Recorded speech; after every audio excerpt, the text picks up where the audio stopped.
Well, welcome to 1 Petite Street. Today I have a special program, and my son's going to be with me to talk about miniatures he builds. Before that happens, I want to invite you to subscribe, and if you enjoyed the program, push that like button. And if you want to get in contact with me directly, you can do it at 1petitestreet@gmail.com. So let me invite my son to come in, and we're going to talk about miniatures that he builds. Hello. Hey, Dad. Hi. Hey. So these are some miniatures I've built for a miniature game called Frostgrave.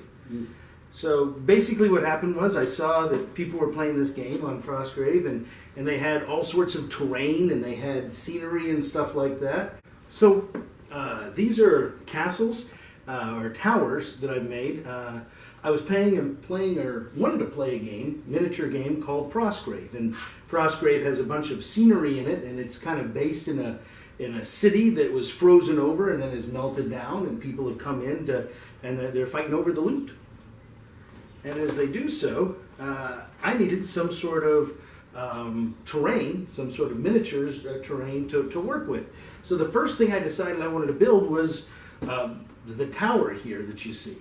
Okay. And so I took I took a sheet of the pink insulation, and I took 2 different lids, and I cut around the outside and circled the inside, and then began cutting them and made different size sections for them. Well, so while you show that, I'm going to get on the camera so we can do some more close-up stuff. Okay. Action, there we go. Ready? Mm-hmm. So one of the things that I wanted to do is make sure that this was playable in miniature form, so it could be in several different parts. And the miniatures that I use, this is a Captain America miniature. This Captain America miniature is about the same size as the miniatures I use. It's 28 millimeter, which means it's 28 millimeters from the base up to his eye level. And so these are 28 millimeter miniatures. So I wanted to create this whole castle so that they would be able to participate in adventures in it. But as you can see right now, it's an the entire castle here would be very difficult to work with. So what I did was I made it into sections so that you could play with each individual section. So here you see the top portion of it, and it has the ability to come off the top. When you come off the top, it allows you to see into each level, and each level as you look in has stairs that walk up to the next level, and it can also be set up so that a piece can have fallen out, and either you can use that to use your miniatures inside, or it could be that it's a broken down tower because it has fallen to pieces. And this has several different levels. Every level has its own set of staircases. Every level can also be pulled apart slightly so that if you want to use it in smaller pieces. And as you can see, some of the pieces get a little bit larger that you can take apart all the way down. By the way, inside of here I have barrels. These barrels are actually just 2 lids from a drink that I glued together and then painted to look like barrels. We have this, and then we have the last one. Now what's kind of neat about this is that you can set this up so that if you take the pieces off,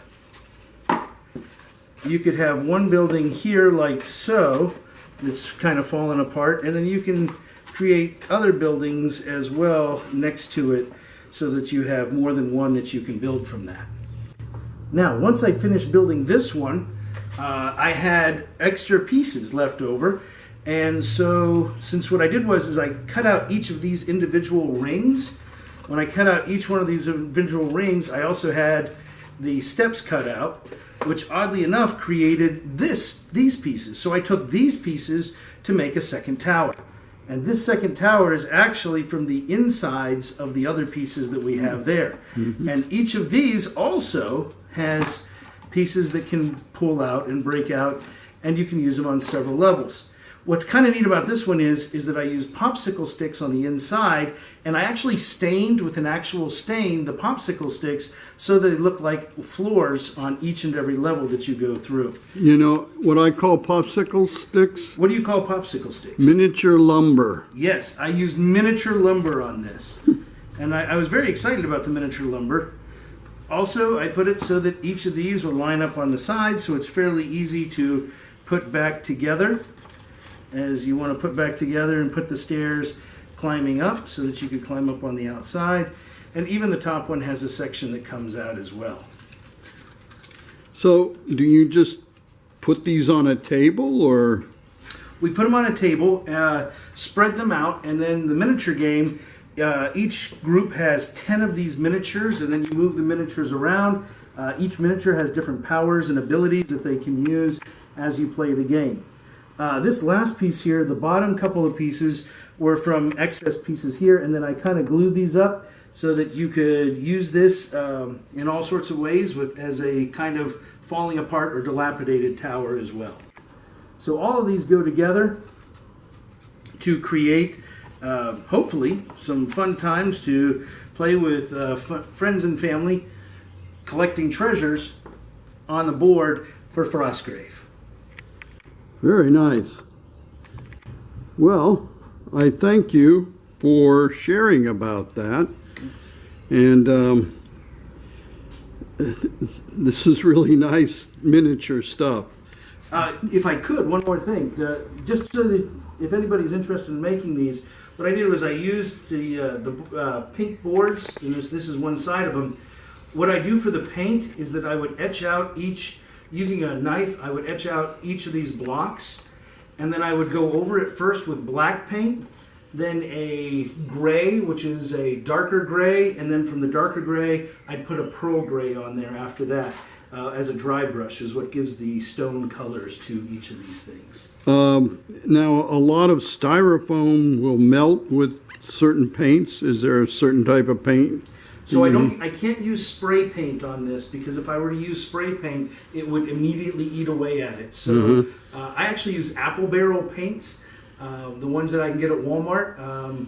Because I use so much black, I get the big black container. The gray, I've now also purchased a big one of the gray ones. The lighter gray color, I still just have the smaller 50 cent to $1 version of that. But yes, if you spray paint this, if you were to cut this and then spray it, then it would all eat it away. One of the other things, if I could show you real quick as well, that I thought was interesting, I don't know if you can see that it looks like there's rocks on the floor here. What I found is that I could etch this into the styrofoam itself, so that when I painted it, it made it really look like there were individual stones in there. And what'd you use to etch it in? Actually, I have a leatherworking tool that has a little scoop on it, and I used the back of the scoop so it pushed it in.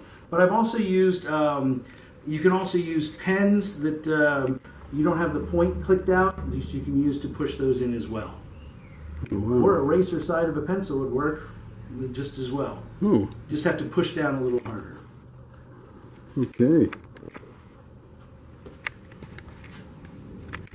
Well, I'm trying to get there. Well, I want to really thank you You're welcome. for sharing with us today. Thank you. And maybe we'll come back, have you back another time for some of the other things. I know you built a lot of miniatures to use with your board games. The next one, sometime if you'd like to have me, I'm working on Stargrave, which is by the same author who made Frostgrave. Joseph McCullough has created a brand new science fiction one. So I'm working on spaceships at this point, using junk to build them. Oh, okay. We'll have you back for that. Thank you very much. Yes. So I just wanted to add something to this video about the sled, because people have asked what happened to it. I talked to my older brother, and we don't know what happened to that sled. We only one time took it out, and apparently my father found someone who wanted that sled, and sold it or gave it away very quickly after that. So we just don't know what happened to the sled, but that was the only time that we tried to use it. Also, I wanted to relate to you that I am doing these videos on the Windows 10 video editor that you can find there on Windows 10. I seem to be able to handle that, and you know, I may try some other video things, but just wanted to mention that. Well, I hope you enjoyed seeing my son's miniatures that he makes. Makes miniatures of a different sort, but every once in a while he comes in and shares the miniatures he's working on. He has some others that from time to time we'll share with you. And so before I close, I just want to remind everyone that one of the main rules of life is to tell the truth, that you should not bear false witness. It doesn't matter what your reasons are. Maybe you think it will help your political cause or your personal cause, but you're not supposed to do it. It's one of the big rules, one of the top 10. Also, just the small, wonderful things of life. Grab hold of them. You know, those are the things that are most precious, and the people around you and their love for you is the most precious thing. So celebrate those things. Until next time, when we once again meet on Petite Street. Bye.